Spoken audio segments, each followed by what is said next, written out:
Yeah, just guys, seriously, let's have fun and let's finish this thing. Let's make another one. This is really great. It's much more, maybe not fascinating, maybe not exciting, but it's something new.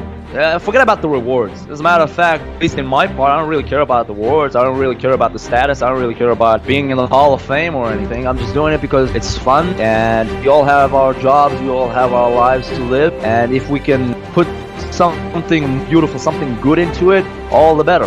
We got enough problems already, and yeah, it's just one way of getting rid of your problem. None of us are saints, no one's insane, and everyone's equally good. It's just that we're much better. We can see, we have this vision. We can feel what other players are gonna do, and you're gonna have to outsmart us. Don't beat the wall with your head. Don't think it's just 1 or 0, computer language. You gotta think. You gotta adapt. You gotta outthink us. And yeah, good luck with that. Alright, 2 elephants have been bribed already. That was a huge move there by Immaculate, but he gets the cap stack and, kills a heap of units. This is the kind of fight that I was expecting at this level. Lots of bribes going down right now, but the scouts going crazy. Perfect timing. That's the perfect time. These guys are going to take the Lakota city. Look at that. Oh my god, Sims just lost his capital. I cannot believe it. Alright, yeah, are you seeing this? Are you seeing this? What's happening here? It's a triple. They are going to triple Dragonio. Dragonio has no clue. Dragonio's capital is going down, no doubt about it. Kron has got all his militia right there. I'm a huge fan of Young One. Young One came with 3 spies. That's enough to change the flow of the game.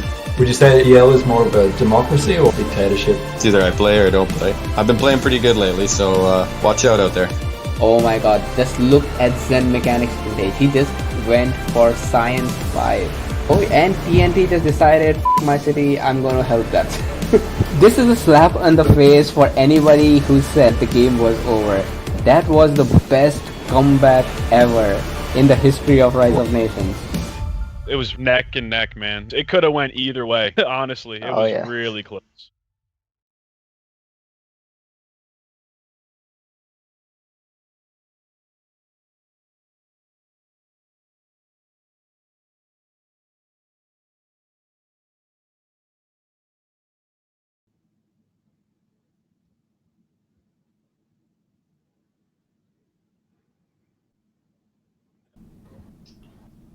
Hello guys, and welcome to Rise of Patience Nomadium 2. Welcome. I'm Kron, and with me is Dave. Hey everyone, welcome.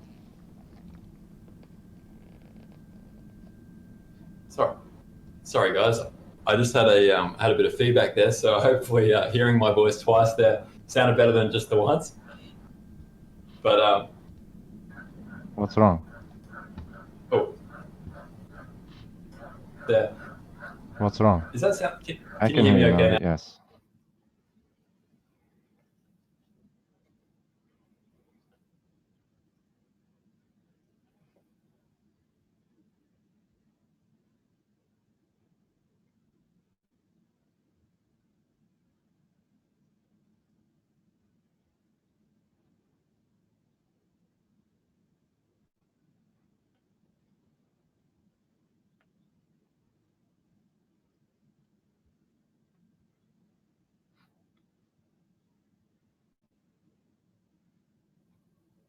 Just a sec. They say that you're muted on the stream. Just check if you...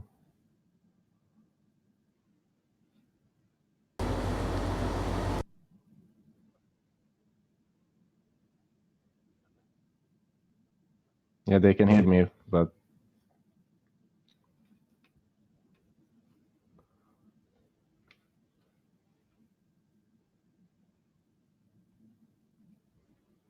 Yes, I can. Maybe check the mic settings in OBS. Yeah, I think. Oh, I know what's going on. My hang on.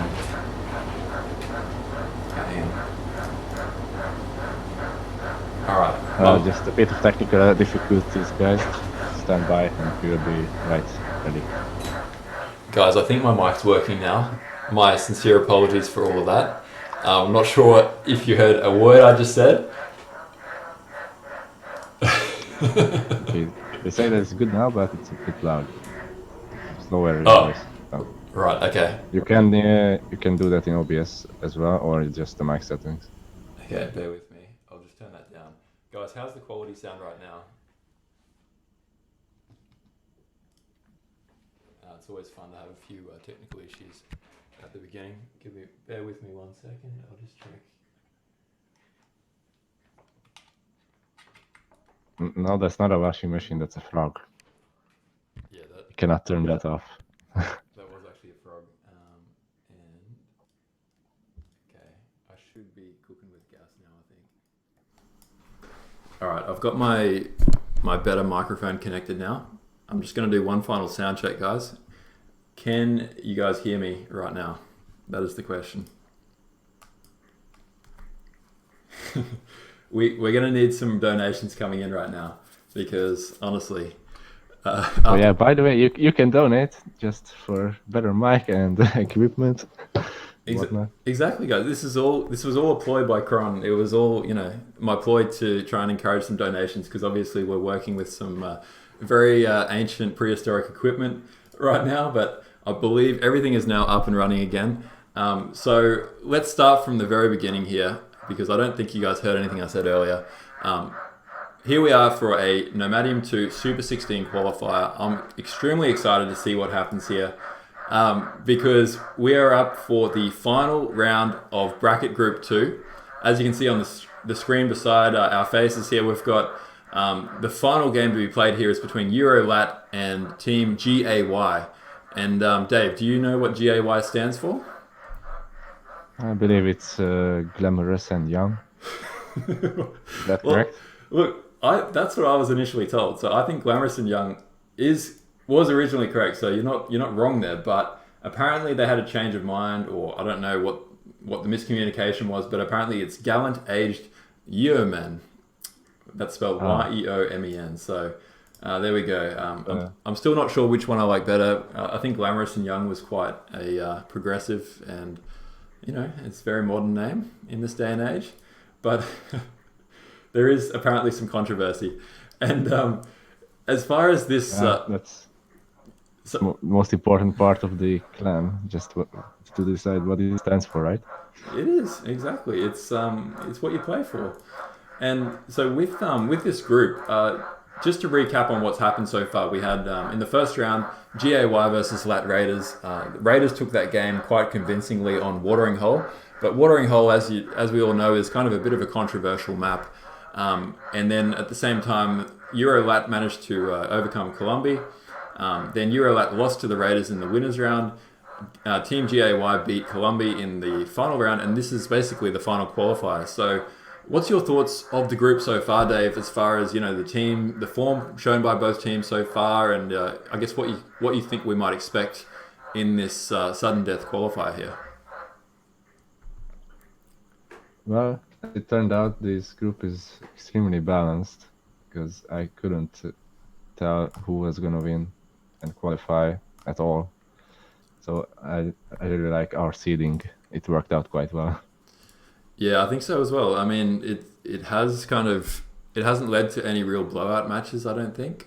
Every team's had a good chance to participate against similar skilled kind of teams, and been a few classics as well. And just to recap, are you familiar as well with what happened with the super qualifiers and the need for that one final game coming up? Yeah, I think I remember something like Blast's team left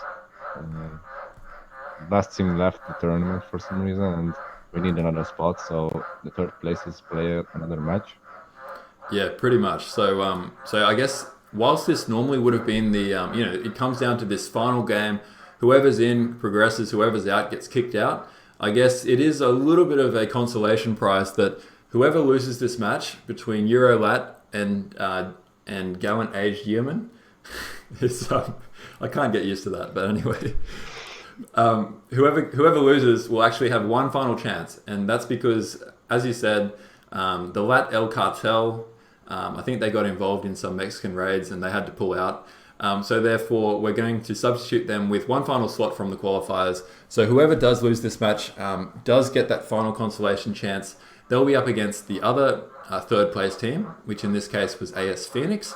And we'll be bringing that match, whoever is the loser of this game today versus AS, most likely tomorrow. So anyone who's watching this, just a reminder to the teams, whoever does end up losing this particular game, make sure you organise that match with AS ASAP. No pun intended, but it just came off the tongue like that. And we'll bring you that final game tomorrow. And then the plan is at this stage, 7:30 a.m. Eastern time in the US, which I believe is about 12:30 or so in Greenwich Mean Time. Probably myself and Jatin, we'll see how we go, but we'll try and bring you the final qualifier game, that super qualifier, and then finally do the draws for the Super 16 and do a bit of a Super 16 launch video as well. So just keep that in mind. Make sure you set your calendar, clear your calendar for 7:30 Florida time, 12:30 midday European time for that, including yourself, Dave, too. We'll have right. We do. I know everyone's super pumped up to see who they end up in their groups, and also we'll find out what the maps will be for the best of threes as well, which means that finally, for everyone who's been super patient out there, the teams that already got seeded through, once we've done that stream, we can finally start the Super 16 proper, get some really good games going, including yourself, Dave. And Dave, just before we get into this match, I was curious to ask you, do you have any thoughts on the teams that are going to qualify here, as far as any that you might be scared of playing against, given that EL's first game will be against one of these 5 teams that is qualified here? Well, I was actually quite surprised by some of these teams, and they might actually stand a good challenge against us or any other top teams. But we'll see. And Dave, is there any team in particular that you're scared of coming up against? No, I think Boo can handle it. He's a legend. Okay. You meant to say AZ I Hunters. believe in him. You meant to say AZ Hunters there. I was setting it up for you, but no, obviously, no. I've had a chat to Boo as well, and Boo said that he's not particularly scared, apparently, of any qualifiers. But I told him that he should be scared, because I challenge you to prove us wrong. Exactly, it's what we live for. So anything can happen in Rise of Nations, right? Anything can happen. Right. And I guess just before we go into it as well, I'll just quickly show the player teams, and we can just talk through the nations as well, for that each player on each team picked. So on EuroLat, this was a 3v3 game, and the EuroLat guys picked a lineup which is pretty consistent with what they had previously. That's Greenlove, Connor McDavid, and Quetzalcoatl, I'll just call him Quetza, versus Team G.a.Y, which was Mr. Whippy, Rochi, and Hockey Star. So no surprises in the lineup. Do you have the nations in front of you as well, Dave? Just a sec. Yeah, I'll bring them up too. Yep, I got him. Okay, perfect. And yeah, I'll just bring it up as well, but we'll just quickly talk through what nations they picked before we start maybe. So we have basically the LAT Euro guys, because nation picks are a big deal here. They've gone with tier 1, 2, 3 being, they've got Quetza with Mongols, they've gone with Connor as British, and then finally they've got Greenlove as Indians. And remember, this is on Sahara. So Sahara, as we all know, it's quite an open map, very easy to rush, very easy to raid. What's your thoughts on LAT Euro's picks here? Well, I'm not really sold on the Mongols pick. Obviously, they are very solid for any map, especially for Sahara, being such good raiders. But I think there could have been better picks there. Still, British and Indians are very solid for their own tiers, and I can't see going wrong with them either. Yeah. On the other team, Rochi has went with Chaps. PP has picked Inca, and Hockey Star went with Indians as well. Yeah. I like G.a.Y's nation picks a bit better, just because Japanese are a bit more suited for this map, in my opinion. Yeah. But Inca can contain some nasty surprises because they are very slow in the beginning, and if the LAT guys can surprise them, this can hold them back quite a bit. Yeah, I agree. I think like overall, I would lean towards Team G.a.Y's picks here.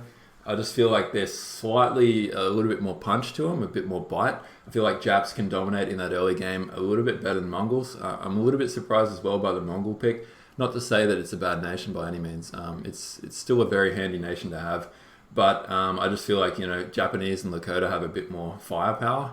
But I think the big story here will be. Those tier 2 picks is probably going to be the biggest differentiation here. Inca versus British. I've seen Connor play as Despot British quite a few times. He's very aggressive. It's going to be tough to handle that. So I think it may come down to that classic dichotomy where it comes to, can Inca get up and running? Can they get their gold income streaming in and get themselves established? Or potentially do they get raided in the early game and they never really get that foothold to actually get started? Right. British are more suited for the early game, but Inca are definitely stronger in the long run. Yeah, absolutely. And just a quick shout out to everyone who's tuned in so far, guys. So we've got 18 people on the stream, which is amazing. So thank you, guys. Please, one last thing before we get started. Do you mind just copy pasting the YouTube link into your friends' your Steam window of your friends list? Just get the word out. We're hoping to hit a target of about 25, if that's possible. And I just wanted to say a quick hello to everyone who's in the chat so far. So we got a guy called Jatin, Lelouch. Who is that? Is some new player? I've heard of him before, but I'm not really sure. I think he's on holidays or he's on business travel, so he can't cast at the moment. We got Rochi, which is great. No spoilers, obviously, but welcome to the stream. We got Joe. We got Burke. We got Deb, aka Coin. We've got Language of Tree's daughter, Karen. Great to see that. Great to see that he's training his daughters to get interested in Rise of Nations early on, or it might be him under his daughter's account. Well, one or the other. I'm not sure yet. And then Omega, hello, 311. Who else have we got? Make sure you make yourselves known in the chat because we want to try and get your comments and read them out during the stream. We got Mouse and probably missed a few people. Duzzles. We've got Shreyas Bibrak. You'll have to correct my pronunciation there. Ayuzaki or Ryuzaki is the correct way to say his name. And finally, we've got Prolays, man. So we've got a full crowd here. 19. Make sure you let your mates know. Your friends, sorry. Mates is a very Australian way of saying it. Regarding any complaints about our pronunciations, you can send an email to rideofnations@gmail.com. Absolutely. And if you can hear that noise in the background, just so you know, that's a frog in my pipes just outside my window. It's been raining here all day, so nothing I can do about that. But it's the nice thing of living in Australia. There's heaps of frogs here. So I think we're good to go. Should we jump into the game? Absolutely. All right. This is coming at you. This is Team G.a.Y. versus Eurolat. And I'll just jump into the stream right now. All right. I've got the window open. So I'm at the 0 second mark. I'll count us down. 3, 2, 1, play. All right. We are off and running here. LAT versus G.a.Y. Winner takes all. It's a best of one. The stakes could not be higher, although there is a consolation chance for the loser to win against AS after this. So as we get into the game, we can see here that the Euro-Lat guys have spawned at the top-hand side of the map. Essentially, it looks like they've got the northeastern side as they all start to put down their cities. And it looks like Quetzalcoatl's got a good wood patch there at the beginning, while Connor McDavid is going for the long walk here.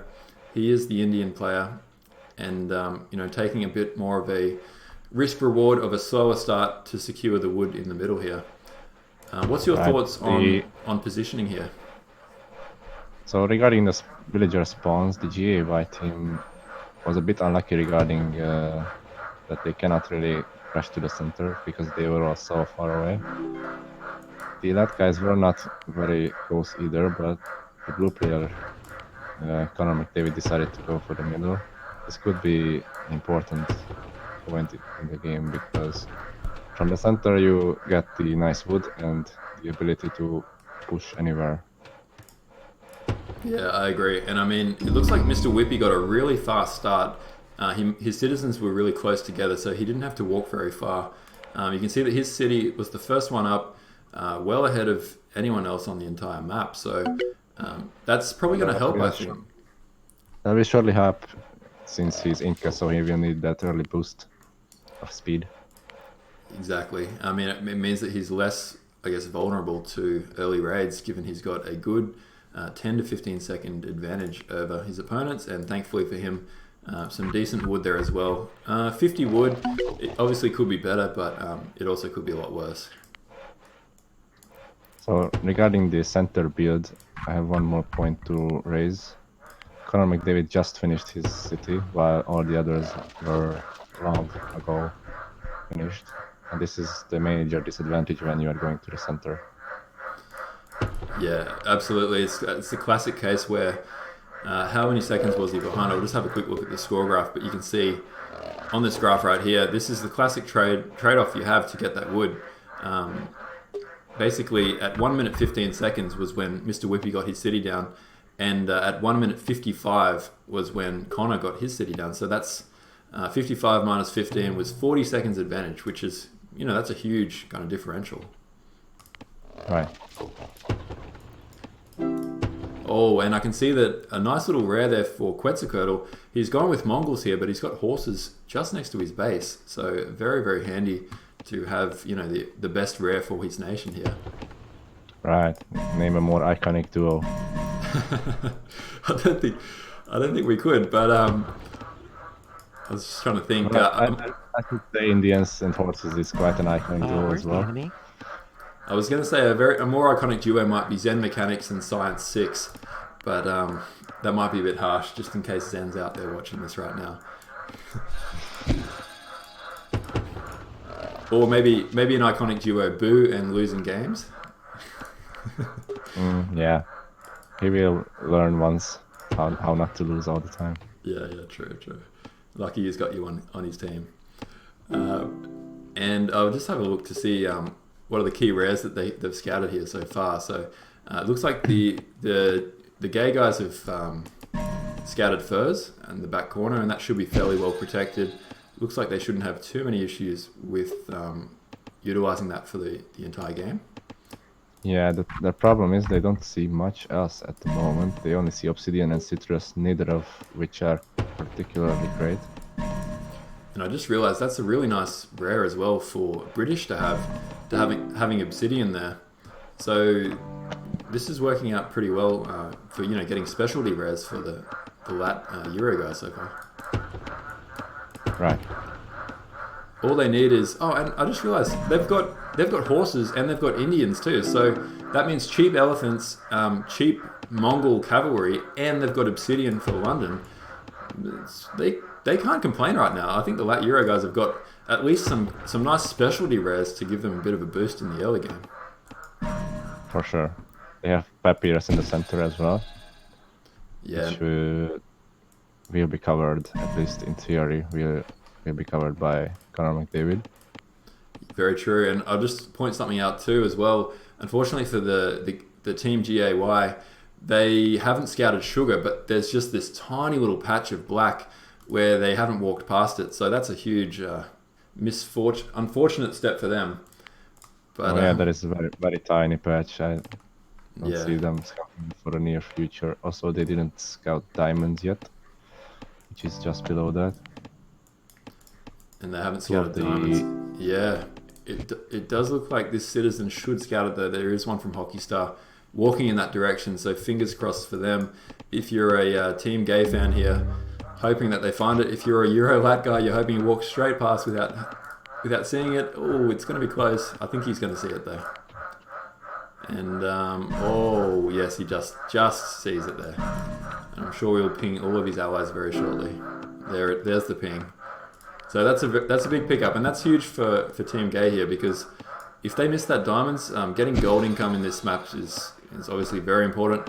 They also have gems to fall back on too, so I feel like despite the fact that Team G.a.Y had a more favorable they've got more favorable gold rares so far, and they've also got those gems to help with setting up their defense. Their overall position is long-term not as good, because obviously this massive amount of wood that the LAT guys can utilize in the middle here. Yep. Yeah, the green player Quetzalcoatl missed the rare in the corner, which is dive, which would be a great addition to their wealth income as well. Yeah, that's so true. I mean, geez, these guys are getting really unlucky so far. Because right now they don't really have a lot of gold rares to use, except Amber, so this could be a problem for them in the early game. Yeah, I think that's such a good point, and they haven't scouted the peacocks either, so again, walking straight past, it's almost like blind man's bluff. These guys They also missed the other corner rare, which is relics, which is also super important. Yeah, I mean that's wow. This is just a. This is also a bit unlucky, but also you need to remember that there's a rare in every corner, so just keep scouting until you find it. Yeah, agreed. I mean that's the one takeaway here for anyone who's watching. There'll always be a rare in this patch, so even if you miss something, you just need to go back and check those black spots, because literally the rares are just sitting there waiting to be scouted. And I'll just I'll bring up the ruins quickly just to see who's got the fastest start here. Looks like Hockey's got 200 ruin bonuses so far, and then everyone else is fairly steady at about 150. Only Connor McDavid has only 75, but he was the guy that walked all the way into the middle, kind of taking a bit of a sacrifice there. So I guess that probably makes sense, and for the most part, everyone's reasonably equal.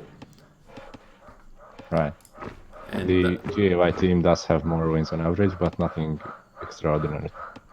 And I can see the first kind of movement in strategy here. You can see that Mr. Whippy's gone for military after commerce, which as the Inca player is, I guess, slightly unusual, but he did have that really fast start to his city, so it may actually work out pretty well for him. I guess the reasoning was that he can use bison to kind of cover that food gap, but also he missed out on using furs, so I'm not sure if this was the correct decision. Yeah, very true. I mean, he had to get that military first before the merchant was able to set up. You can also see that Japanese has gone for commerce, civ, mill, while Mongols has gone for, well, interesting tech choice here. He's gone for science, commerce, civic, and then com 2. Commerce too, that's an ambitious move on this map. Especially since they went for this aggressive push in the center. This means that the enemy team will surely try to punish on either side. It looks like that, and I mean, it looks like Rochi will be in a position to capitalize here. He is raiding already, he's built 2 archers, and I wonder if that caravan route is very exposed, so I'm not sure how he will protect that. Yeah, very true, and he's already set up camp with 2 archers on that caravan route. He can see the roads there, so simply just waiting for that caravan to come back so that he can be officially raided. Here we go, right on cue, the caravan has turned up, and not looking good, because basically Quetzal has to either delete his caravan or try and run away, and doing either of them is going to lose his trade route. So a nice early hit here by Rochi. Just like we pointed out, the lack of wealth rares will really bite them now, since he won't have a caravan either. And somehow, yeah, sorry, you go. And for that reason, I don't think commerce was a good idea. Simply because you need to have at least a decent wealth income to be able to capitalize on this. Yeah, that's so true. And I mean, Quetzal here, he had balls of steel. He didn't flinch once and kept his caravan running there, despite the fact that he was down to less than, I think, 15 HP. But it's worked out for him. At least he's got his caravan to the city. And I think he'll get his gold income soon enough. But I don't think he's going to be able to get back in time to complete the route. Right, here we have to remove those archers by orange, which won't be such an easy task. Exactly right. And you can see that Rochi has set up camp here. He has got his kettle boiling, he's got a cup of tea, he's waiting for that caravan to come back. This is not looking good for this caravan, man. I'd just be saying, run away, run away. On the other side, Mr. Whippy's raids have proven to be quite unsuccessful by what I've seen. Maybe we've missed a couple of kills, but I don't think he got anything other than the bison merchant. Yeah, really nice raid there. It's not usual to see Inca raiding in the early game, but... Oh, he is raiding the woodcutter of white. I missed that. Yeah, I just saw that at the top there, and yeah, that's doing a lot of economic damage. And you can also see that Quetzal a little bit sloppy there. I mean, he basically knew that these units were here from Rochi, yet the caravan just walked straight into it and basically gave Rochi 50 gold. That's free gold. Yeah, free gold for your opponent in this early stage of the game is not something you want to be doing. Rochi still has the upper hand in this fight, but he should slowly move back the damaged archers, not to lose them. He's moving back all of them. That's also a good idea to just be safe and not lose anything. Yeah, exactly. Keeping the units is critical here. Ooh. Quetzal's just got to be careful. I mean, you don't want to be too sloppy here. Hockey Star has aged up first. And Hockey already got a tower. You can tell he's a standard player based on his diligent tower building to protect his wood. Probably expecting a cavalry raid at any time. Best up. Either that or a sneaky cap stack. Very true. Yeah, very true. Very true. Anyway, the Japanese player does seem to be ahead. He also went calm too, but still will be aging before Mongol player. Yeah, you can see that. I mean, he has got a good economy going. 140 food, 140 wood. Definitely, that's impressive numbers to be having at this early stage. And I guess a different strategy. Oh yeah. You can look at this one damaged archer attacking Ember. It's gonna be so annoying. Oh yeah, I can see that. Yeah, he's only down to 24 health, but yet he's doing some serious work there, putting his bow to good use. And it looks like that. Just remember that that's the only gold rare that they have. So this is quite a blow to their economy, actually. Oh, and they still haven't scouted the peacock, so that is very unfortunate for those guys. They're not actually aware that they have 3 gold rares. They've only scouted 1, and they're losing it. Oh, nice raid there by Connor. Yeah, 5 units. Yeah. Not gonna be stopped anytime soon. Yeah, and actually, I kind of like that strategy. I've seen Connor do this in games before, where he builds 5 units. Big investment, of course, but the problem is, for your opponents, you can't possibly stop 5 units without building a heap of units yourself. And it basically means that he's got free range to raid this Furs now, which he's doing with aplomb. Yeah, I don't think those merchants are getting away. Unless they get really lucky. Oh, exactly. I mean, when you got slingers, heavy infantry, and archers bearing down on you, your odds are never good.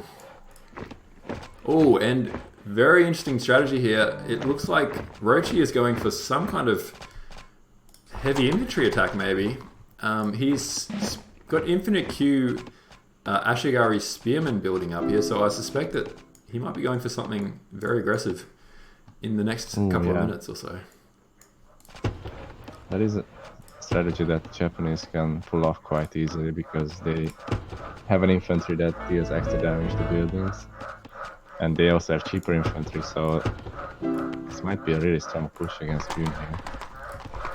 And I mean, Green is building a stable behind, so it's working out pretty well for him, the fact that he's building his military in the right position as opposed to his front city. But at the same time, yeah, this build by Rochi has me a little bit worried. He's just got infinite Q units. He's got 1, 2, 3, 4, 5, 6 heavy infantry already, 4 archers, and he's still going as well. So making full use of that sugar as well to get the cheaper food. Right, and surely the diamonds is helping out a lot with the archer production as well. Yeah, absolutely. I mean, getting that gold income coming in at this stage of the game 70 gold for the 14-minute mark is, yeah, extremely good. And he's got tobacco, diamonds, and gems. So that's some really good rares. I mean, I must admit, the Team G.a.Y can't be too upset with their rares, despite the fact that LAT had some really good ones for their nations with horses. I'd probably pick diamonds and sugar any day of the week, and furs, of course, as well. Just a consolation prize for LAT. They do have silver near London, so that helps with the gold income and faster aging. Yeah, very true. And Pappy as well. So I don't think either team can be too upset here. It's relatively balanced. They've both got good advantages that they can take full advantage of. Ooh, it looks like bit of aggression here from Greenland as well. Oh, and despot government here from the British player. And he's built his cap at the front too. I actually like that move. What do you think of his cap placement there? Well, the way his cities are placed, I don't think either of them are perfect for cap city, but if I had to pick, I would go with the second city just because his allies are there in case he needs help. Yeah, I agree. I mean, probably not ideal, but I guess the fact is he can get doubled there, but at least his ally can help him, whereas... Oh, wow, look at this army by Rochi. This is huge. I've never seen this many units at the 15-minute mark before. And he is going in for Karakoram, and we all know that Japs are extremely strong against buildings. I mean, that's one of their specialties, is the fact that they can just bring a city down to nothing in no time at all. Oh, man, this is not looking... Meanwhile, Quetzalcoatl's half of his army is way out of position because he went for a big raid, but it was not a good time to do that. Oh, that's so unfortunate for him. There's all of these nomads would come in handy to try and take out these heavy infantry. Not the ideal thing, but at least they would help. There's no way he's going to save his cap. Does pull some of his militia, but half of them are still mining. I think that it would be best to pull just all of them in hopes that he can hold it. Oh man, this is brutal here by Team G.a.Y. I mean, what a attack by Rochi. That was audacious, but I like it. I mean, he went despot. He had infinite queue of these Ashigari spearmen, and he just realized there was an opportunity to go in there and just take out the cap. And this is really a huge move. This is not looking... This is what Japanese can pull off. They don't even need siege sometimes. Oh, exactly. I mean, does he even have a siege workshop? I don't think he does. You can see Whippy... He didn't even go Mira 2 either, so... Oh man, you can just see that Connor McDavid in the chat just said, man, that's why not Com 2. But I don't know, I think Commerce 2 is not necessarily his downfall there, but I feel like he needed to scout better and, you know, just try and have some basic defenses in place for that kind of eventuality. But honestly, yeah, Connor's probably a bit frustrated right now. I think they've seen this happen before. This is why I wouldn't have built that second city in the center, because his caravan was cut off for a long time, and that's kinda deprived him of making enough archers to protect against this. Yeah. Even if his horses were in the right place, he might not have been able to stop this attack. Yeah, I don't think he had enough units, and he would have needed at least, you know, 5 or 6 archers at a minimum to stop that many heavy infantry. I don't think the horse archers are going to cut the mustard there. But like you said, I think he needed to have that second city as a buffer. So at least if he loses his second city, you know, his allies at least get plenty of notice, and they can come and help him out, and he can always recover. Whereas if he loses his cap, not only does he risk getting eliminated, but also he gives his opponent 500 of everything. And if you give 500 res to everything for a Jap opponent who's despot, yeah, it's not good, man. It's not good. It's not good at all. You can see that Greenlove's trying to make something happen here against the Inca opponent. And I mean, we haven't mentioned this yet, I don't think, but Whippy has gone for Colossus. Obviously, the longer this game goes, if he gets that Colossus up as Inca, that's very, very good for them as well. We did say that Inca and Colossus should not be allowed by the opponents of any kind, but that guys did allow this to happen, and I feel like they should have utilized the time better to make an offense. on the Inca player or someone else. Since they were so split up, they did have the center, so they could have attacked anywhere. You can see both Hanging Gardens and Colossus have just finished now, so Team G.a.Y really stamping down their foot now. They've got the economic advantage and obviously a massive advantage as far as essentially having a de facto 3v2 now that Green is only a minute away from being eliminated and has no units.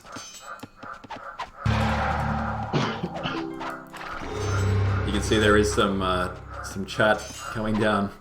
Connor expressing his displeasure with Quetz's decision to go Commerce 2.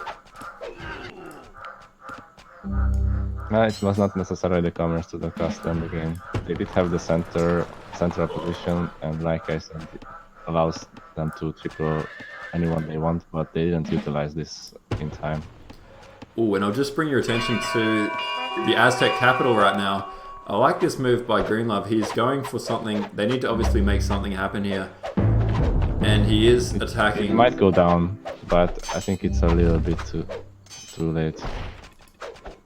I can see Blue's army though is coming across too, so if Connor can reinforce here, it'll definitely at least ask the question. You can see Aztec's army is coming back, but perhaps not enough units here against Despot Brit, especially with these long bowmen. Oh, when the capital does go down. He started to use some of his militia, but most of them were garrison, so they weren't converted. Oh, yeah, a bit of a rookie mistake there. Oh, Green has been eliminated while we're talking about this. So it is technically a 3v2, but I mean, if they can somehow catch this cap and hold it, obviously that would be probably the only path I can see for them back to a victory here. Right. And this is their last stand here, pretty much, but yeah. I don't think they can hold it in for enough time before the capital arrives as well. Yeah, the issue for them is that even if they somehow retake that cap, they're now against Inca with Colossus. And I think that's all I need to say here. Inca with Colossus. That's a tough ask. That guy can 1v2 if he wants to. Oh yeah, I mean, seriously. Inca with Colossus can 1v3 sometimes. I've seen it before. Once they get going anyway. In the hands of the right player, so... You can see that Rochi is looking to mop up here. Try and put pressure on Delhi, which is going to force Blue back. Connor McDavid saying that he sold us out. He sold us out. I don't think he was I don't think Quetzal was a mole here. He wasn't like a spy who threw the game. I think he genuinely played his best. Maybe he received some serious bribes.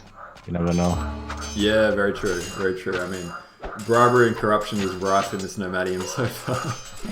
But, I mean, there's a huge underground betting scene, and I think it's that betting scene which is corrupting our games. But no, it does look like they might be able to hold Delhi here. I mean, they will hold it for sure, but yeah, the army's coming back, and Rochi. Longer this game goes, the more advantage the G.a.Y team is gonna have either way. Yeah, exactly.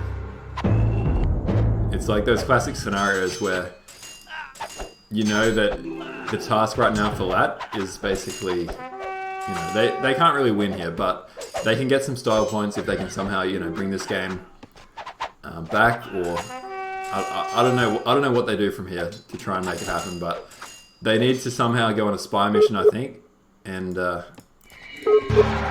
kill the Wonders. Dave, you there? Yep. I don't think that would help either. It's still a 3v2. Still, Blue's eco is completely destroyed. Yeah, this is not good. Look at the scores. Scores don't always mean everything, but they're a pretty good indicator. And yeah, when your opponent has double the score that you've got for your team, it's always not a good sign.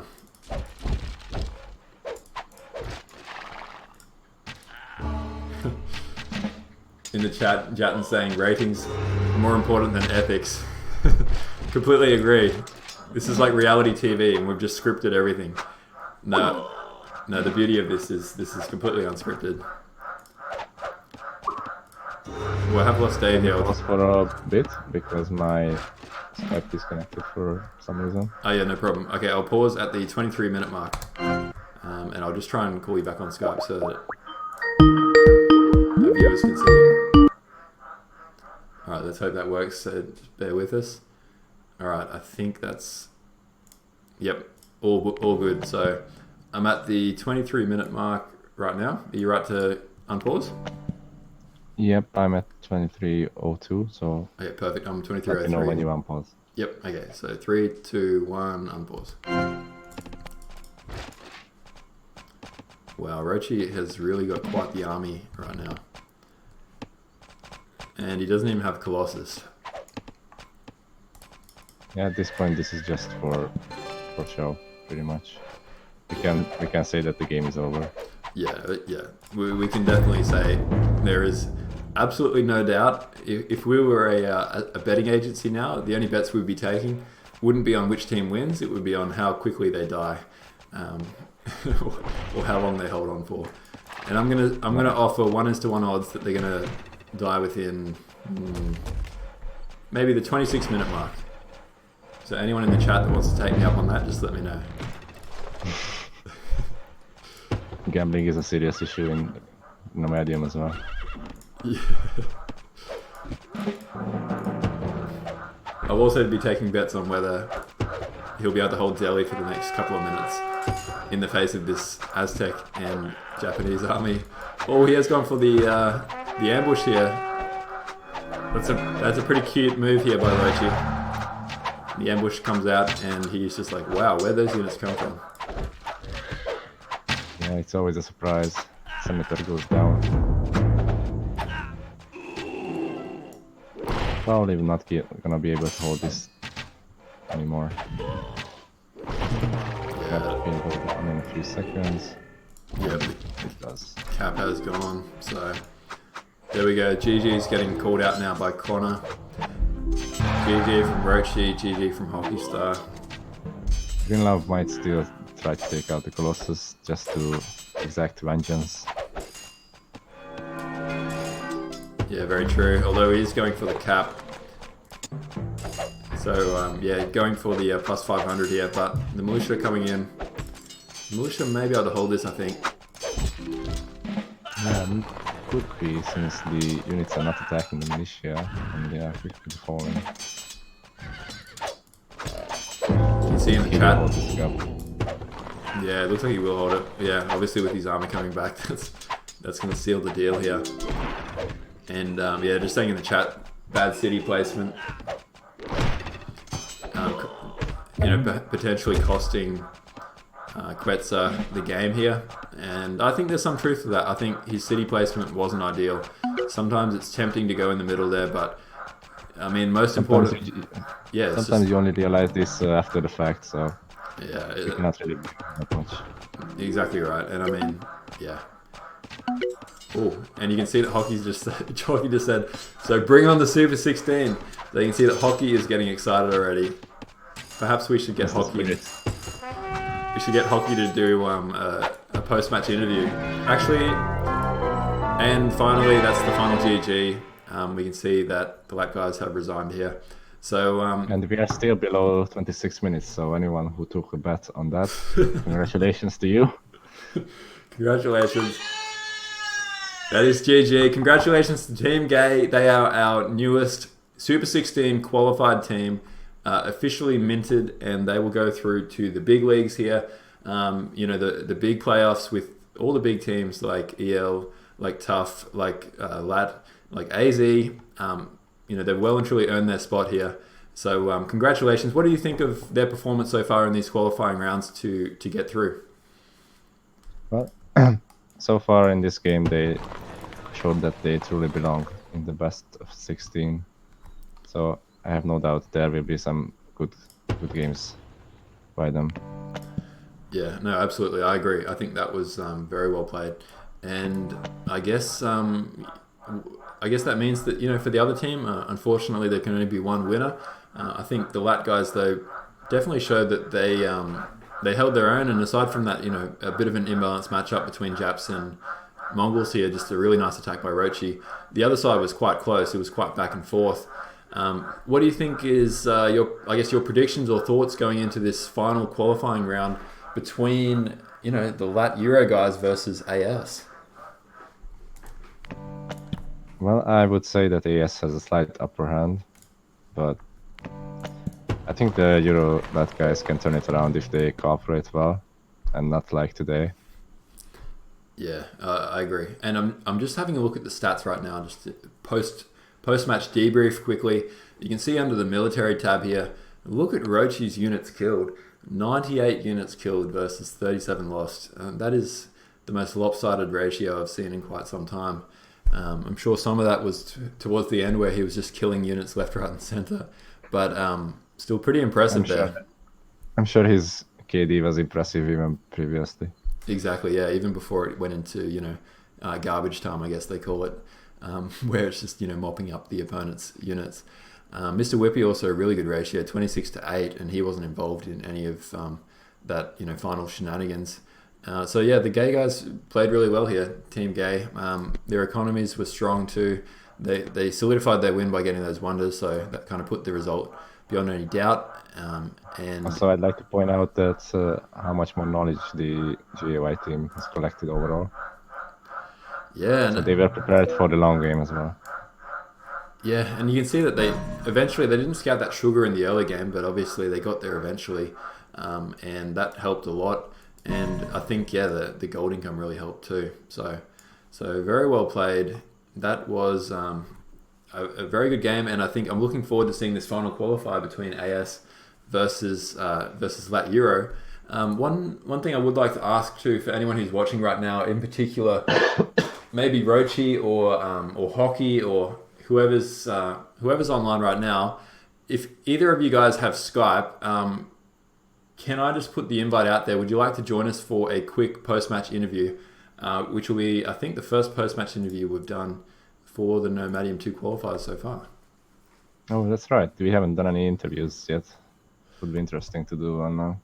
Yeah, I think so. And I just thought, if anyone's on, okay, so Rochi's saying in the chat he doesn't have any Skype. Do you have the internet, Rochi? Because if you have the internet, you can download Skype. Or you can use Discord if you have it, or whatever else. There are like 1,000 programs for this. Okay, sweet. Well, it seems like Hockey's got Skype. So, Hockey, do you have a webcam? Because that's highly favorable. I mean, the best interviews are the ones where we'll have to get you on next time, Rochi, when you guys beat EL in the Super 16.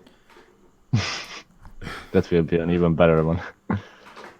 The biggest underdog story of all time. Comes through the qualifiers and tops the former winners. And maybe I'm just talking about my fantasy way of how this is all going to play out. I'm sure you've got other ideas here, Dave.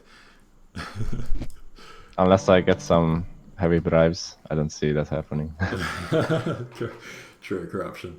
I don't think there's a bribe that's big enough in the world that would possibly sway anyone from getting the glory of winning Nomadium 2. So perhaps if you go above $5, I will consider it. Wow, $5, that's all it takes. I was hoping it would be a lot more than that, but anyway, some honesty always helps. So we'll see if we've got Hockey saying he's got Skype, but Rochi is a better guy to cast. So a bit of an argument here, guys. We need one of you to step up here. So I don't know. Just tell us in the chat who's easiest to come on. And if don't be like Boo. Always Boo. Yeah, don't be like Boo. Yeah, he always puts out the media man. He sends out L Steez. He's like, Steez, get out there and be our front man. Or he sends out, or yourself. You always come on for the post-match interviews for EL. Boo just sits there and talks shit in the chat. So that's his job. So we've got Hockey. He is getting ready. He's downloading Skype. He's getting his webcam ready. So we'll just to kill a bit of time, I'll just quickly bring up explain a little bit about how the structure is going to work for the round of 16, because I'm sure everyone is getting super pumped up. The Super 16 is literally just around the corner. Essentially, games will start within, as of tomorrow, I guess, once we launch it in that cast. yeah, we'll get straight into it. I've brought up on the screen right now, everyone can see the Super 16 brackets. So just to recap how this is going to work, we haven't drawn the final qualifiers yet, but there'll be 5 teams that will qualify. And the way it will work is basically of the 2 group winners, which was AZ Hunters and LAT Raiders, one of those 2 teams will get a 50-50 chance of taking El Cartel's spot, which is seen as favorable because that means they'll be in a group which will have another qualifier, and therefore the odds of progressing are slightly higher. And then from there, basically the remaining 4 teams will be randomly drawn, with the only exception being that whoever ends up taking El Cartel's spot, whether that's LAT Raiders or whether it's AZ Hunters, they can't be drawn against a team which they've already played in the previous group format, just to make sure that, you know, they don't draw the same team twice. Other than that, though, it's going to be completely random. So any of these qualifiers could end up against PN5, L, Tough Alpha, or LAT Fusion in the first round of the Super 16. So bit of a baptism of fire there, but that's what you earn. If you manage to win the qualifiers, you get rewarded with a nice date against one of those teams, which is just the way it works out, right? What do you think, Dave? Is that fair that the qualifiers have to play against such good teams in the first round? Well, I don't see any better way to schedule this, right? I'm not sure if setting up the second and third seeds would be better against the seed ones.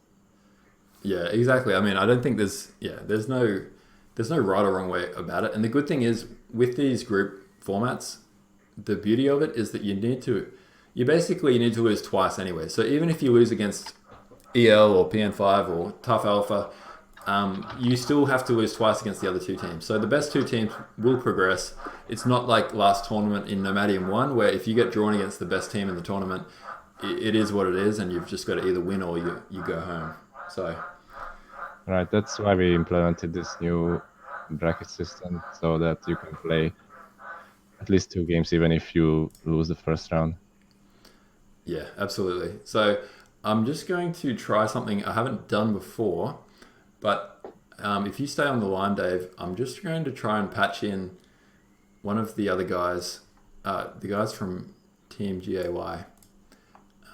Just check. Hockey Star has sent me his name on Skype. Okay, if you can maybe message me. I don't want to give away his privacy of his personal Skype, but if you can let me know. The problem is I found like 3 of these, and I'm not sure if I got the right one. Oh, right. Okay, no problem. I'll just take your video off for a moment on the stream. Yeah, we should try and get... so Rochi just asked in the chat, do 2 or 3 progress from each group? The answer to that is 2 progress and 2 get eliminated. So it's exactly the same as the format we had for the qualifiers, but the only difference is instead of each game in the qualifiers being best of 1, it's going to be a best of 3. So you could play, in theory, up to 9 games if you win 1, you lose 1, and you play the final match.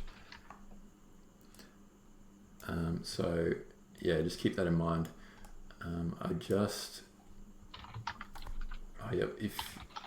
Okay, I'm just adding, I think this is hockey, right? So who else is out there? So we've got Whippy and we've got Rochi. So guys, if you're able to, can you jump on Skype, or worst case, jump on Discord, or some combination of the 2, and we'll try and get as many of you on as possible.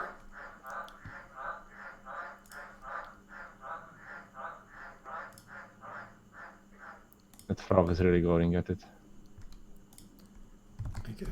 Anyway, I sent an invite to all of these 3 accounts, so one of them should be it. Yeah, I can see there's 3 accounts too. I'm gonna go with the one that's... No, actually, there's a lot more, but... okay, I won't say his surname, but I think I got it.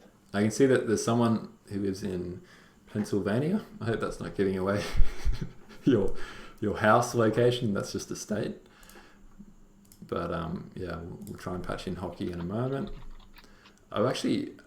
Maybe someone in the chat can tell us, but can you do multiple video chats over Skype?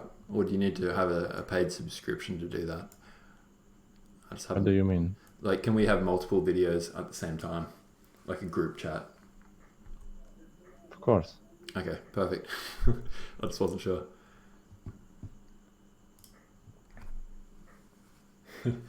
Okay, so Whippy's.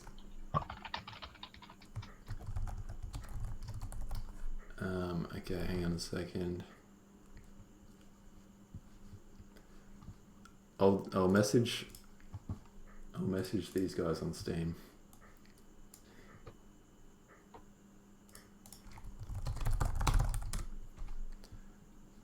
Okay.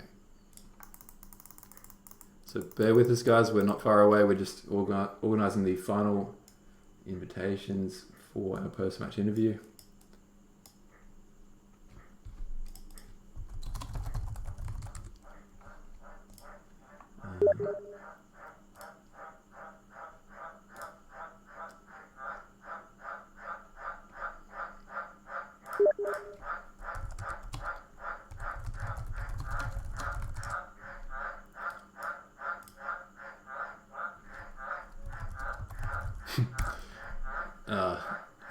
I'm talking to Rochi as well, just trying to organize. He offered to call me on his phone, but I guess that could work.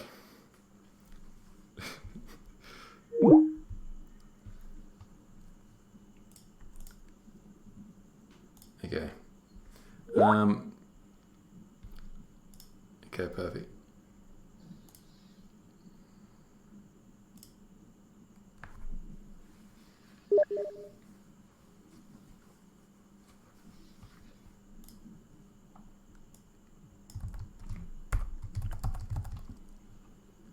I've got Hockey's ID now as well, so just in case. It's Hey, does it work here? Yo, Hockey, how are you, bro? Doing fine. Good to hear, man. Thanks for joining us. Great cast there. Yeah. Yeah, thank you. Let me just get back. Let me turn off my other computer here. Yeah, no problem. I'll just check and make sure that I can put you on camera. All right, guys, and anyone watching this stream right now, make sure you start to think of some good questions to ask Hockey. We will be taking as many questions from the audience as we get, so just keep that in mind. Okay, so I'm just checking to make sure everything's working. Dave, can you hear us as well? Yeah, I can hear you loud and clear. Okay. Yeah, me too. Can you hear me? Yep. I can hear you too, Dave. Great. We got David squared here on the chat. Exactly. We got David, and unfortunately my name's not David, otherwise we'd be cubed. But but this is looking good. I'm just trying to see if we should get anyone else in. Actually, I'll try and see if I can get Rochi in real quick. But I think it'll be on the phone, so he won't be on. Rochi's hilarious. Voice chat, man. He's hilarious. I'll call him right now. I've just got him on my Australian phone. You guys can't see my video, but on the webcam on the stream they'll be able to see it. So hopefully Rochi will pick up. It is 1 a.m. here though. Come on, Rochi. You're on TV. You're not picking up. I'll say answer your phone. Yeah, come on. Yo, Rochi. Hey man, how are you? Yeah, good. Hey, that's the way. All right, let's start this interview. So hopefully everyone can hear that, although it may not be as good quality as everything else. So look, I thought I'd first of all start with a bit of a open-ended question to both yourself, Hockey, and to you, Rochi. Can you guys just give us a quick rundown of your name, where you live, and I guess what you do in real life, and how long you've been playing Ron for? Okay, well, I'll start off quickly. I'm 27, and I live in Toronto, Richmond Hill, so it's sort of north of Toronto-ish. Mm-hmm. I played Rise of Nations since the start. We'll say when like the Game Spy era. Played a bit, but then I transitioned to Age of Empires 3. Mm-hmm. Then went to StarCraft 2. I got Diamond, doing sort of just a Zerg semi-roach rush. And then StarCraft sort of died. It wasn't fun. and then came back to Rise of Nations. Yeah, nice. So, yeah. And what do you do in real life? I'm a microscope support specialist. Yeah, so right. I do a lot of different stuff, all with microscopes. So I do hardware repairs, I do laser alignments, and then software troubleshooting. Yeah, wow. And that's it's interesting. And you mentioned StarCraft 2 as well. I used to play a bit of StarCraft 2. I feel like it helps with Rise of Nations with the, the micro, but unfortunately Micro, micros. yes, yeah. But I feel like APM and micro is not as important in Rise of Nations because it's such a cerebral kind of game, right? Where you can just think of your moves in slow motion, and you got a player like Dave, who's one of the best in the world. Not necessarily with the highest APM, right? Well, no. That's why I like standard more. I'm more of a standard guy. I like the high APM. I like the intensity. I like just the fast movement. Sometimes I find myself like falling asleep in Nomad. Yeah, that is true. It's definitely more of a casual kind of style. And Rochi, hopefully you can hear us, and hopefully this translates okay to the audience. But can you also give us a rundown on your background, what you do, and also your experience with Rise of Nations?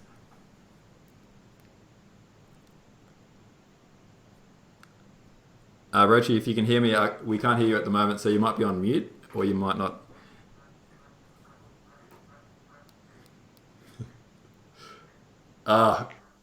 Unfortunately, I can't hear. He's gone. I can't hear anything. Maybe he's getting, shy about being on. Yeah, I'm on mute. Can you hear me? Oh, you're on mute. Okay, no, it's all good. Okay, yep. So just start from the start. No, I'm here. Can you hear me? Yeah, I can hear you now. I guess I've been playing since, 2005. I met Mr. Whippy. I beat Mr. Whippy the first game we had. Yeah. And so you started playing, have you played much standard back then, or Nomad, or what's your experience? It was all standard back then. So I just used to play Nomad on a Saturday morning, just sort of mucking around. But in the last 2 years, I think, or the last year or two, I've just noticed the Nomad standard really picked up. I was getting called a noob all the time. I was quite indignant, actually. And I really had to sort of try to switch over, from standard to Nomad, because Nomad, I was just talking to Old Dirty actually today. I think it's a lot more complex game than standard. In many ways, standard is a wonderless game. You rarely build wonders, especially 1v1. But in Nomad, because you get pop capped and you get eco capped all the time, the wonders are a lot more valuable, I think, in Nomad. So I'm just trying to really adapt to that. And the strategy is much different. The standard tech tree is mill 2 and raid, is the first thing you do. So you often build a stable before a racks. And sometimes you'll go 3 city and then you'll build your racks. That's unheard of in Nomad. Nobody goes 3 city and builds a racks, excluding Bantu. Yeah. So yep. It's a very different game, and I'm just trying to really adapt to that. And it's good in some ways, because I think standard for me had just become a little bit stale. And I'm like Old Dirty. I've come and gone over the years, and sort of coming back to this now and just trying to apply myself. It's it's a whole new game. So what happened? Can you guys give us the story? How did you guys form this team? And I guess, do you guys consider yourselves like the misfits here, being standard players who are trying to play a Nomad tournament? Yeah, definitely playing catch up, I think. What do you think, Hockey Star? Well, we were trying to get Red Bull on this team, and just. Oh, sorry, I've lost. No. I've lost you. We were both. I think we were chatting. Both Whippy, Rochi, and I were all trying to get Red Bull for our own teams, and then in the end, we just formed a team together, and we're just here for fun, really. Yeah. And Rochi, just so you know, Rochi, you can't hear what we're saying, so I'll have to just kind of translate in a way. But Hockey was just saying that you guys were trying to get Red Bull on your team, but yeah, unfortunately, it didn't work out that way. But yeah, you're all just kind of trying your best. So we'll have to we'll have to get you organised with Skype next time, Rochi, so that you can hear us for a proper interview. But yeah, just bear with us. And I think as far as when you guys set up the team, did you guys have voice chat, or how did you guys communicate during the game? We are always voice chat. So yeah. So you always game one, or I think our first game in our tournament, the waterhole game, there was a lot of feedback, and it sort of, we had to work out the kinks. But you got to be voice chat. Yeah, I agree. Rochi, just so you know, if you can listen to the stream, you'll be able to hear our responses there. But you won't be able to hear us live during the interview if it's not yourself talking, or if it's not me. So just keep that in mind. So guys, talk us through this game coming into it. It's obviously sudden death qualifier. Did you have a few nerves? What was the strategy coming into it? So strategy coming into it, we're going with our best civs, and we think that triple combo is the best combo. The Japs, Inca, Aztec. It's got really good fast rush potential with Japanese. It's got great boom potential with Inca, who we think it should be a tier 1 civ, but that's a later discussion. And then Aztec is just a great, one of the best defense to offensive civilizations. Yeah, and you mentioned Inca. You think that's a really strong nation, could potentially be tier 1. Do you think? Oh yeah, for sure. If just curious, it's just fun to speculate. But which nation do you think it might swap with if you were to propose an amendment to the tiers? With Egypt. Okay, interesting. I don't. Maybe Great Lakes is one of the maps where I could see. I see Inca. They're slow. They're maybe tier 2 in standard, because I feel like the fast starts are more pronounced in standard than they are Nomad. I feel like the slow start is sort of not as bad when ruins are only 25, and a lot of civs like Russians lose their free civ 1, Aztec lose their free mill 1 at the start. So they're tier 1 for sure, Inca.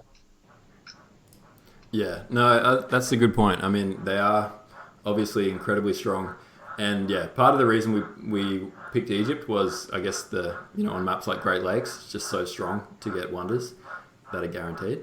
But no doubt that debate will continue. Dave, I'm just trying to see if we can hear your voice as well. Maybe it's not coming through. Can you hear Dave's voice? Oh, sorry, it's actually I actually can't hear. Sorry, I'll call you Dave separately, maybe.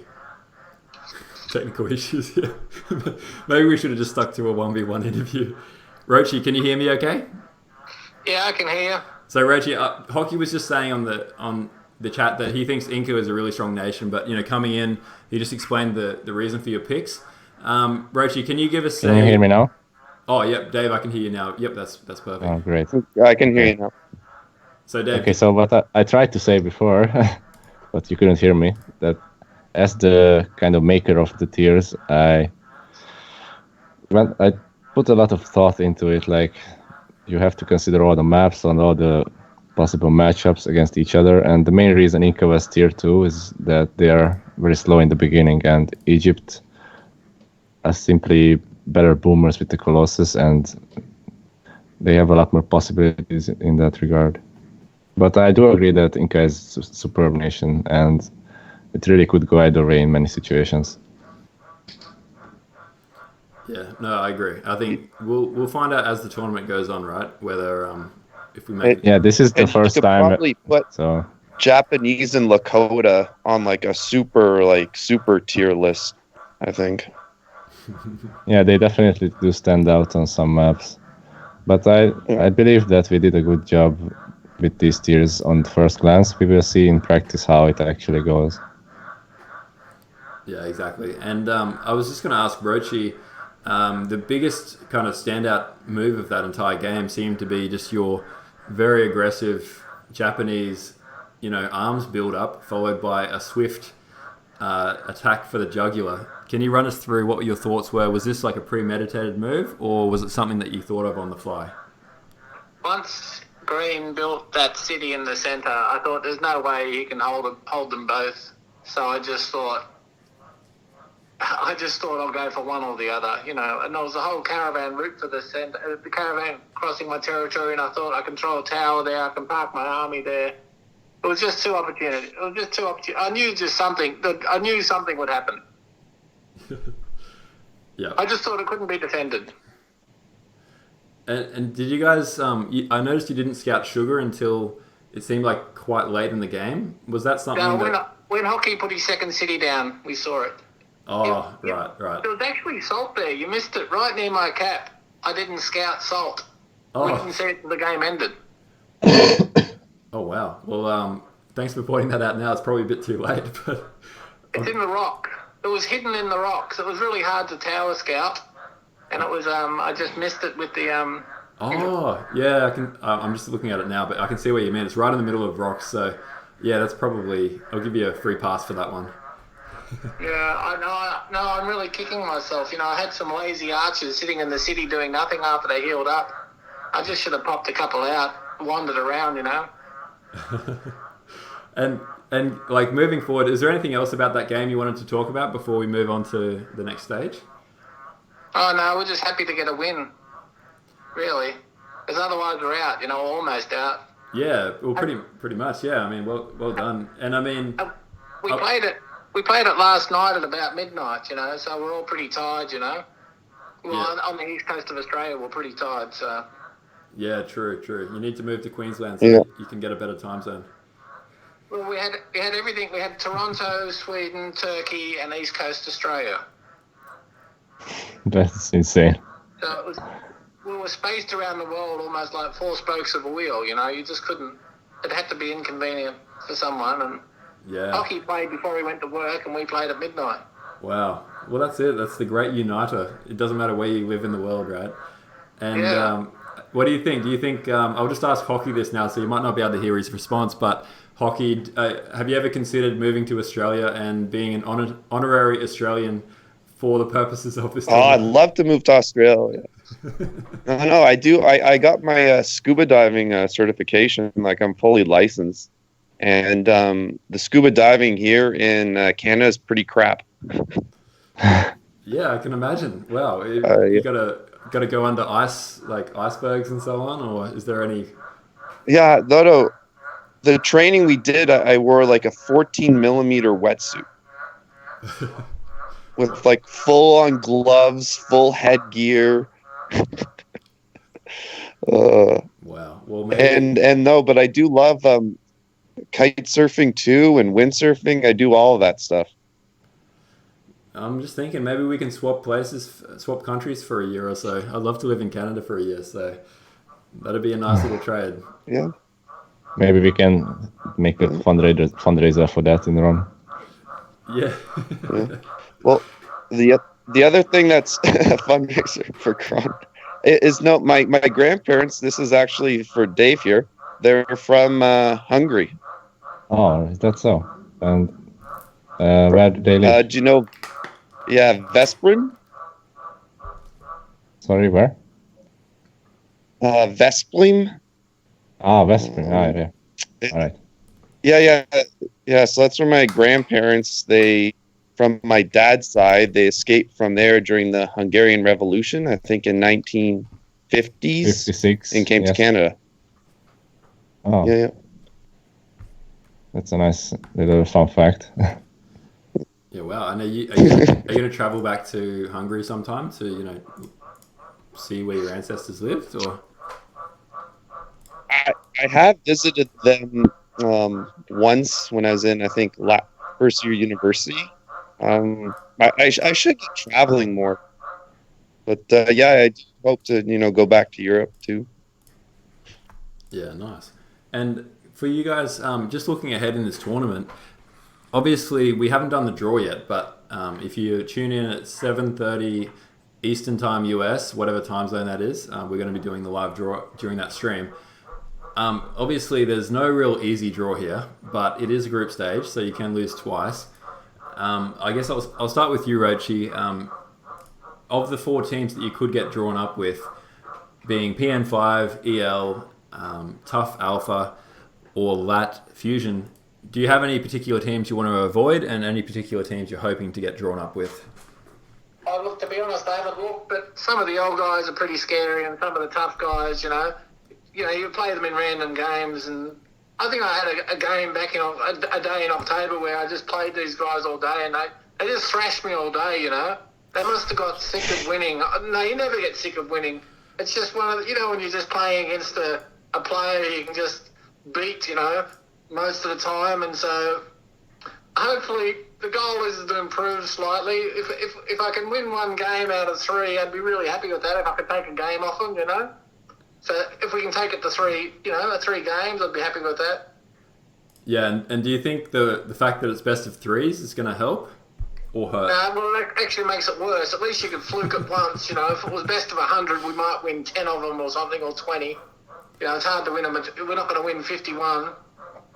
That is true, but I mean, obviously you can strategize coming into it, right? So if you do that Japanese fast rush attack again, I can see you guys pulling off a couple of games.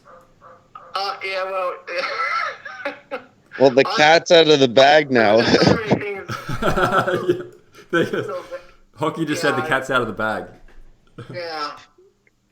You never know. You can get diamonds and Pappy and silver and relic, and I'll just bring it home, or... That's true. You never know what's going to happen. That's true. And Hockey, do you have any particular teams that you've got more respect for, I guess, or that you want to match up against, or you want to try and avoid? Well, we'd love to get that 1 out of 5 spot. That isn't against the top 4.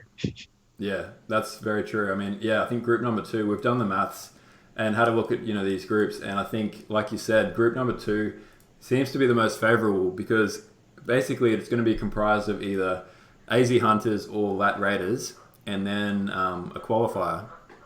That's not one of those 2, and it's not one of the people in the same group. So, basically that's much better odds. I think 2 progress from each group. So the only problem with that is you've also got to play against EL. Oh.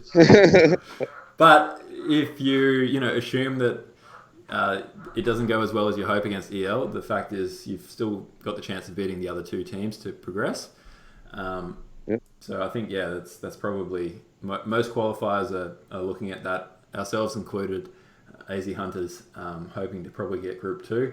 Whereas I think Group 1 should be very interesting. It's going to be a very close group. I think that's almost like the group of death, in my opinion, because you've got PN5, you've got AZ Wolves, you got strong team, Tough Beta as well. They've got some great players like Dangerous Sun and so on. I don't know who's gonna win that. I mean, PN5 are probably favourites, but I still think any of those teams can cause an upset, and it's going to be who comes second as well. So, I think it's going to be interesting. Do you think that's the way it's going to play out? Who's your tip for Group 1? No, PN5 is just strong. PN5, I see PN5 and EL, ICC as the top ones. Who's the top team in Group 4 again? So LAT Fusion, and then you've got AZ Dragons and AS Chimera. So LAT Fusion. Yeah, so Group. Yeah, they're a strong lineup. I'll just quickly read out. They've got Hugo, Coco, Azteca or Paladin, and Meliodas. I think so. So we wouldn't mind being in that group or Group 2. Yeah. Those are like the 2, I think, that are decent. And what do you think of group number 3, the only one we haven't talked about yet, which is Tough Alpha, PLA Art of War, aka the best PLA team with Linky, and BDE. We need to get in Group 3, get the trash talking with Mouse started. Just get it going. Get the. That is a strategy as well. Oh, and just it's all about the mind games at that point. Just try and get under Mouse's skin, talk some trash. Oh, I think that's the thing, right? Are you talking about a reference to Discord and all the things going on there? Yes. Yeah. No. Anyway, I do have a question for you guys. Which maps would you like to play on? Which ones do you prefer more? So for me, I hate Misa.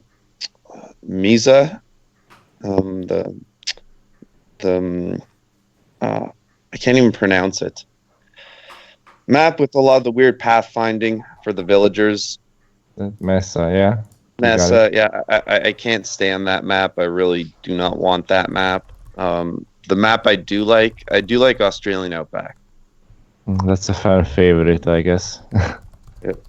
Well, it's good, I guess for someone that's got, high APM and loves all the action. Australian Outback is a good map for me. Where do you stand on watering hole? Avoid at all costs. That's also a high APM map, but it's not not as preferred by many people. Yeah, well, what I found actually works in watering hole is turning on friend and foe colors. I've never tried that actually. It seems a bit weird at first glance. In 4-4 though, I don't know whose boat is in the center. If it's an allies or an opponent's, or it was just a cluster beep. And when we practice maps for the first game, but we would have a totally different strategy though for watering hole compared to what we did at the start. You need to have a Spanish. You need to have I think Japs in that map. Yeah, it's a lot more focused on water, so it's way different than Sahara. Anyway, that's all the questions from me. Kron, do you have any more? Yeah, no, I think that's pretty much it. I'll just ask one last question for Rochi.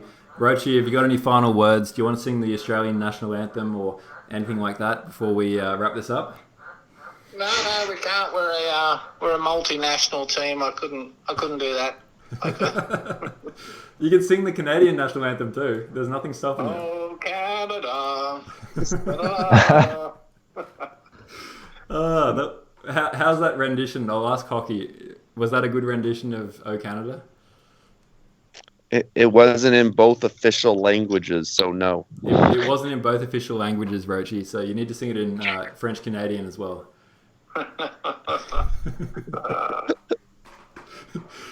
No, that's awesome. Well, well done, guys. As obviously a fellow Australian and not a fellow Canadian, but you're an honorary Australian. I'm very proud of you guys advancing to the next round. A multinational team, like Rochi said. So congratulations again. Thanks for joining us on this post-match interview. It's awesome. It obviously makes the tournament so much better when we hear from you guys because we're all real people. We've all got real lives behind all this. So this is all just a bit of fun and frivolity amongst everything else going on. And we will see you guys in the Super 16. Yeah. Okay. We look forward to it. All right. No worries, guys. Thanks again for joining us. We'll talk soon. Okay. Thanks a lot, Con. Cheers. Great cast, Con. All right. Take care, Dave. Thanks, You guys. too. Have a good day. All right, and that's pretty much it, Dave. So I think we'll probably leave it there. I've got some classic matches, but I think I won't worry about playing them at the moment. We've filled up plenty of time with our interviews. So yeah, thanks again to yourself, obviously, for joining me and joining us on this cast. And any final words you want to say before we wrap this all up? Not really. Just for the viewers, keep on supporting us with your presence and just have fun. That's it. And final reminder to the consolation qualifier, LAT versus AS. Guys, please make sure you encourage those guys to play their game ASAP. I can just see Lionel Messi just said in the chat, is AS Phoenix out? So AS Phoenix, they're not out. They would have been out, but there was a late pullout from LAT Cartel. So there's one final consolation round from the team that came third in each group, which is AS Phoenix versus the losers of today's game, which is LAT. So the winner of those will get a consolation round through the Super 16. So can't wait to see that. That's going to be broadcast hopefully tomorrow at 7:30 Eastern time in the US, which is 12:30 Greenwich Mean Time. If you know your time zone, do the maths. Make sure you set your alarms for that time. Tune in then, and we'll also be doing the final draw for the maps and also the final draw for the qualifiers. So the Super 16 will formally start as of essentially tomorrow night, or depending on where you are in the world, tomorrow after that cast. So keep that in mind. Stay tuned, guys. Thanks again for watching, and we'll talk to you soon. Good night. Thanks again. Good night.